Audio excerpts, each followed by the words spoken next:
Good morning. Welcome to the Unitarian Universalist Church in Eugene. And welcome to those here and welcome to those on Zoom. We have more than we see. Welcome to everyone on Zoom. My name is Nancy Buffum. My pronouns are she, he, or they.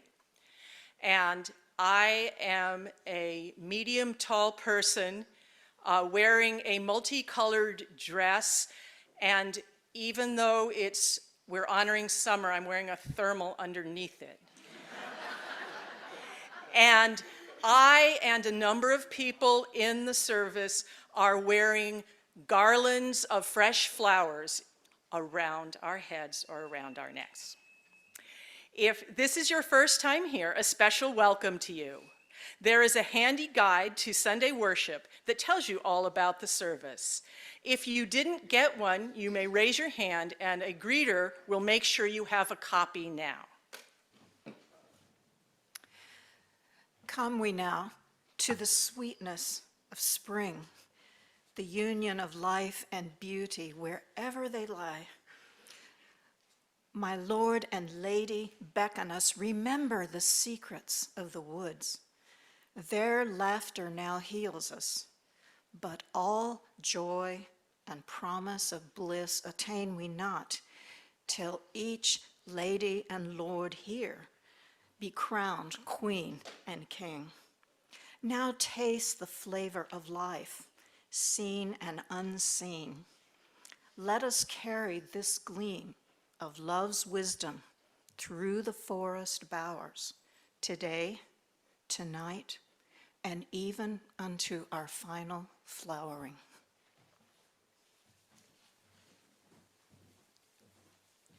And now let's say together the words of our mission, which affirm our shared purpose.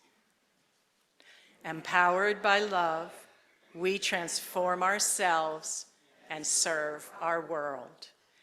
And Ryan. Thank you. Good morning, good morning. My name is Ryan Doppelmayr. My pronouns are she, her. I'm a middle-sized, middle-aged white woman with hardly any hair but a flower crown and a flower blouse on and a brown skirt. And I am going to invite anyone who'd like to come up a little bit closer for a story to come and join me. And remember, imagination.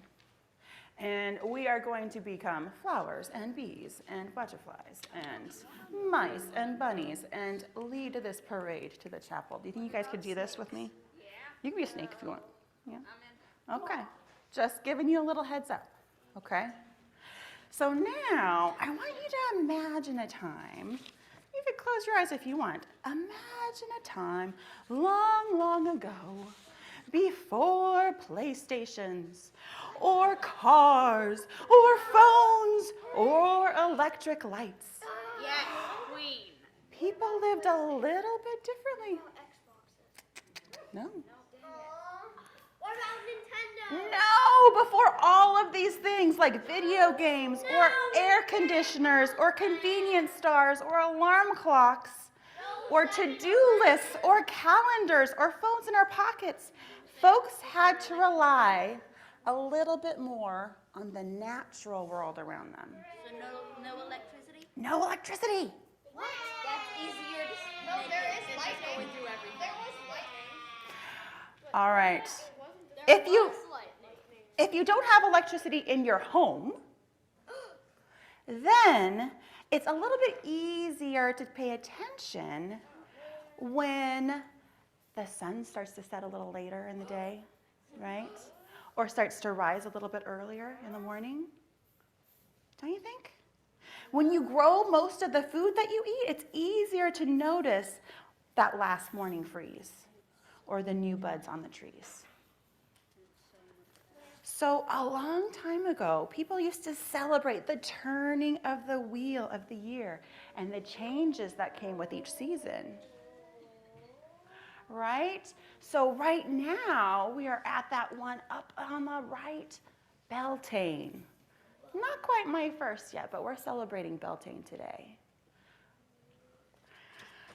So when winter turned to spring, people recognized the spring equinox. And when spring reaches its height, folks celebrate Beltane. It's happening right now. So if we were to go outside and look around, what things would tell us that we are in the thick of it? We are in the fertile time of spring. Kino. Blooming flowers. Blooming flowers. Adeline. More bees and butterflies. More bees and butterflies coming Did they out. have Orby guns back then? Nope. When?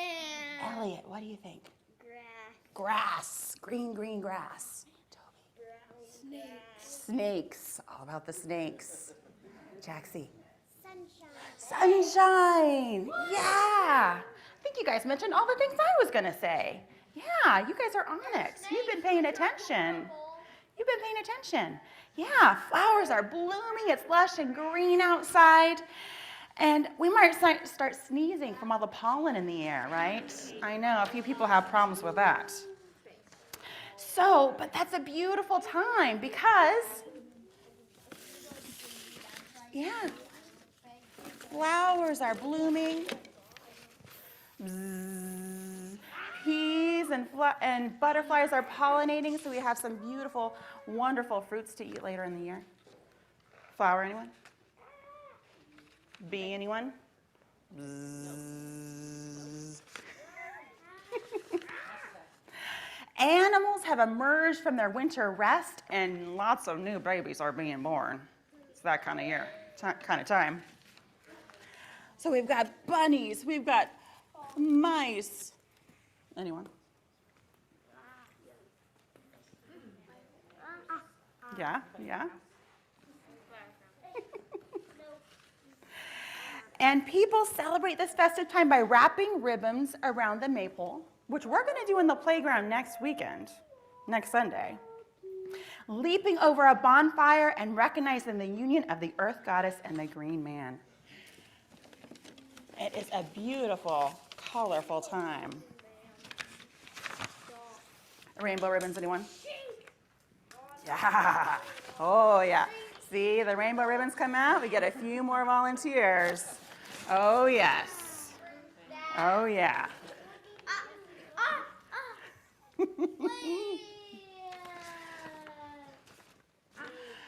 So thank you for talking to me about celebrating this beautiful, festive time. And oh, my goodness. Yeah? Yeah? Oh, I'm glad we have a lot of rainbows.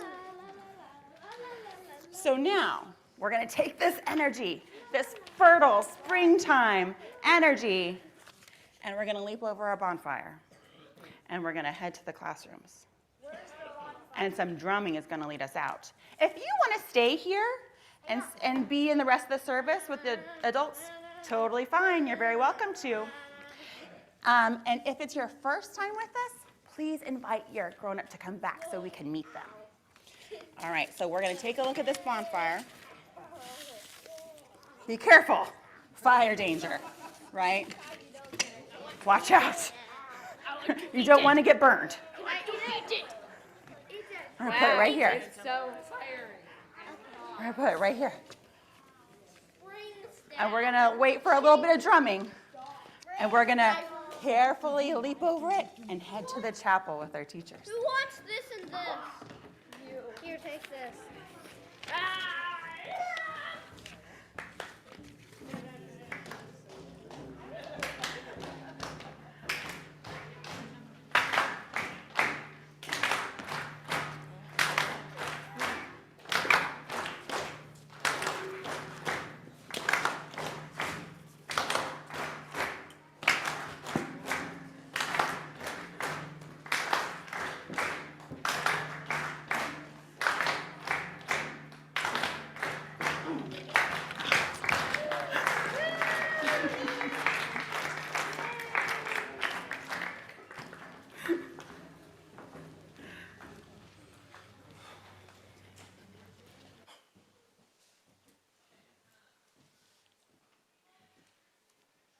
So now, as we enter into the spirit of Beltane, we light these 2 candles, symbolizing the bonfires, to turn the wheel of the seasons, to welcome the warm, light half of the year, to give thanks for the renewal of life. And Catherine is coming back with her drum, has an opening poem, and then we will hear from Zephyr.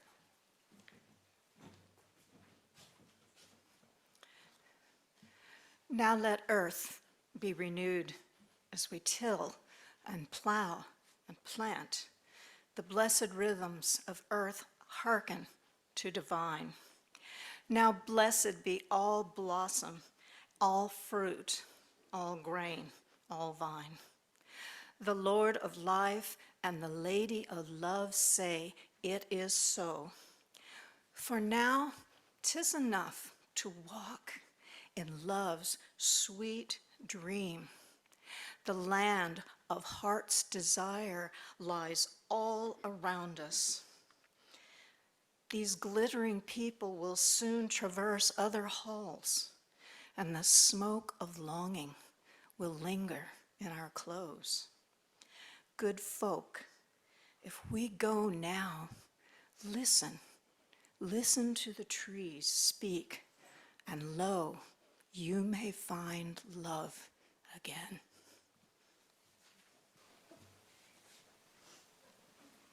I'm Zephyr, a middle-aged, middle-sized white guy with very long brown hair and salt and pepper beard.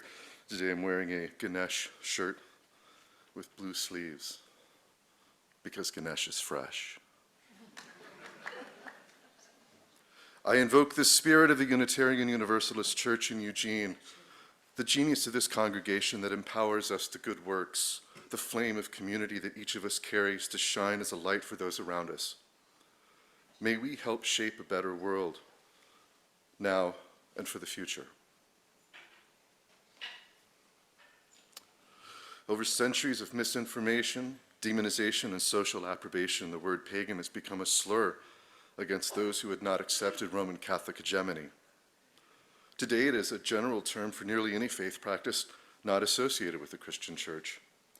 Folks who continue to practice their indigenous, ancient beliefs today may be irritated to find themselves lumped in with the witches and the quartz hoarders and the pyramid believers. But from a Christian perspective, anything not explicitly Christian is evil. All of it is pagan, an all-encompassing term representative of everything and nothing. What is paganism? There's a feeling of rising joy felt when looking up to a hillside covered in spruce and oak. There's a feeling of bliss and awe building as approaching king waves crash against the Heseda Head overlook. There's a joyful leaping of spirit at the passage of geese or juncos or turkeys. When standing quietly among the trees in the mountains, it is though one is hearing the song of pith and stone echoing through the valleys. These feelings are the ecstasy inherent in recognizing the divinity of the sacred all around us. We don't need to name the sacred. We don't need to engage with divinity. We can simply recognize and appreciate our connection to the world around us. Is this paganism? The Upanishads teach that at the heart of each of us, below our thoughts and our feelings and emotions, is the self, and the self is everywhere present in all things, takes all forms, connects all. At a fundamental level, I am you, and you are me. Everyone shares a common current. Everyone shares a common pattern. We are each distinct and unique, and yet we are also not just similar, but the same. So if we look out into the world and see the sacred in the land, and the sacred in the flora, and the sacred in the fauna, must we not also look upon ourselves and see the sacred in us? Is this paganism? The Unitarian Universalist tradition embraces the real world. It is focused on the people of the community and how we can best help others. It asks us to be honest with ourselves and have empathy for our neighbors. It looks to science for answers of scientific nature and the heart for answers of the heart. When we gather as a community, we like to remind ourselves that there is good in the world, and we can be a major force in creating that good. This community recognizes the genius of understanding ecology and working with the natural cycles of the world. It insists that everything that lives is worthy of living and is a sacred vessel of life. Is this paganism? Paganism celebrates life. We are alive. Life is tangible, measurable, recordable. We are the lives we touch. We are the stories we tell. We are the food we make and the warmth we provide. We are the activities that bring lives together, that build a future together. We manifest heat and divine light. This is who we are. Now we celebrate this life. We honor our divine light at the apex of our region's generative forces. Now, with the early harvests starting and the late plantings emerging, now when the mother fills all living things with grace and love, we celebrate the rolling of the wheel. This is the liminal time between equinox and solstice. This is peak spring. This is Beltane. This is the time of year when life feels the most real. Pay attention! Look at it! It's happening right now. We put it on a calendar to remind ourselves that it's happening now, but it really doesn't matter what we call it. It's important that you see it, hear it, remember it. It's a great time. It's a momentous time. We remember now to celebrate what a glorious and wonderful thing it is just to be alive. Double your pleasure by remembering all those around you who are alive as well, and reach out to connect with as many lives as you can. There's a bawdiness associated with Beltane. Lewdly costumed maidens dancing to passionate drumming and singing, while nude men aroused with great spirit leap the flames of the summer bonfire. The wild revelry and hypnotic music of the rites of Pan and the cloying pursuit of Pepe Le Pew would not seem to be out of place at this time. These outward manifestations of youthful sexual vigor remind us that the embrace of the flame of life often becomes a singular focus for the young. Youth is visible, sometimes measurable, but never capturable. Life is palpable, inspiring, always changing. Nothing ever dies but is reborn. All is born and born again and born again. The self moves from life to life as sunlight leaps upon the surface of the river as it flows from spring to tide. In this time of year, we are all reborn.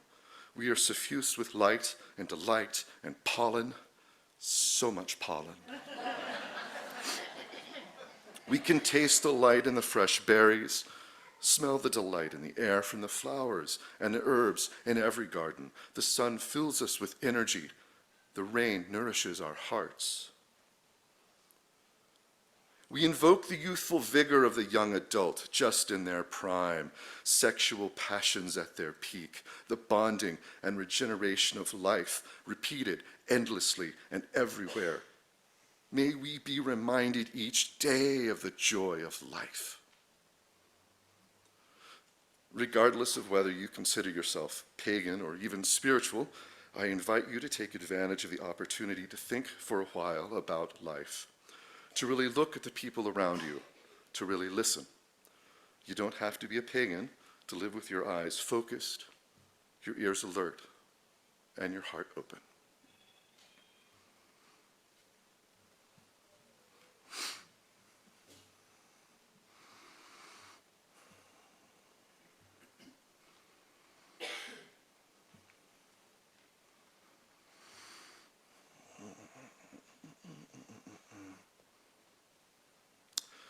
There are so many good things to appreciate at this time of year. Please join me now in a litany of seasonal blessings.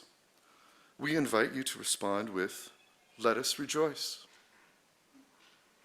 For warm weather and long days and the energy to enjoy them, let us rejoice. For all the flowers and bushes in bloom, for tulips and magnolias and camas, for dogwood and azalea, let us rejoice.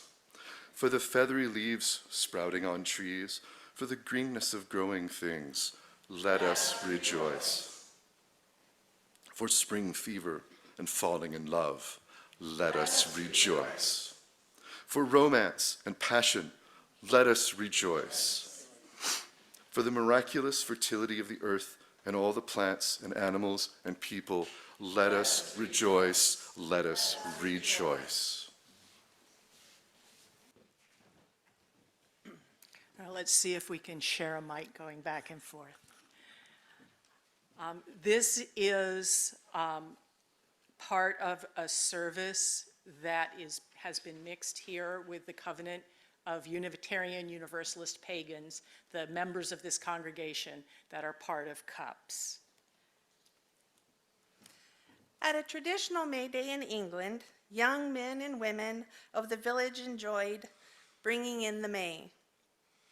They went early to the woods or spent the night there and gathered greenery, especially boughs of the maybush, the flowering hawthorn. They decorated houses with it and made May baskets of flowers for loved ones. The most spectacular May Day rite was the maypole dance, widely popular in Europe in the late Middle Ages. The maypole, usually a stripped birch or fir tree, was covered with flowers and drawn by decorated oxen, with all the townsfolk following to the village square. Here they set it up, decorated with green boughs, and danced all around it. The May Queen, dressed in white, presided over the festivities. Wearing a wreath of flowers, she represented the fertility goddess and the earth herself. Her role is a coveted one, as suggested by this excerpt from Alfred Lord Tennyson's poem, The May Queen.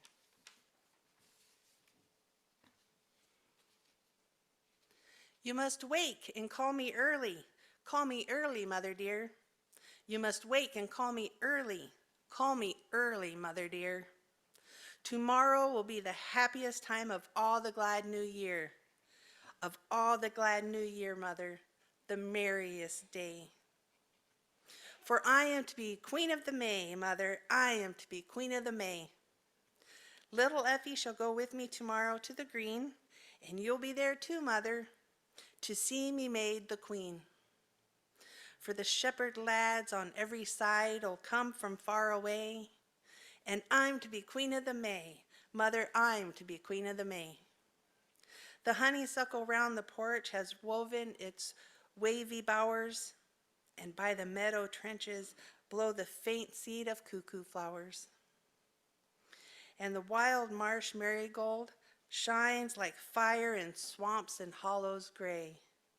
And I'm to be queen of the May, mother, I'm to be queen of the May. All the valley, mother, it will be fresh and green and still, and the cowslip and the crowfoot over all the hill, and the rivulet and the flowery dale will be merry, glance, and play. For I'm to be queen of the May, mother, I'm to be queen of the May. Come all ye lads and lassies, join in the festival scene. Come dance around the maypole that stands upon the green. Let's say our closing words together as we extinguish the chalice. We extinguish this flame, but not the light of truth, the warmth of community, or the fire of commitment. These we carry in our hearts until we are together again. After the drummers lead the worship group down the aisle to the entry, Please join in the back of the sanctuary to greet one another and socialize for a few minutes before the meeting. And again, the coffee will be here in this end. Blessed be.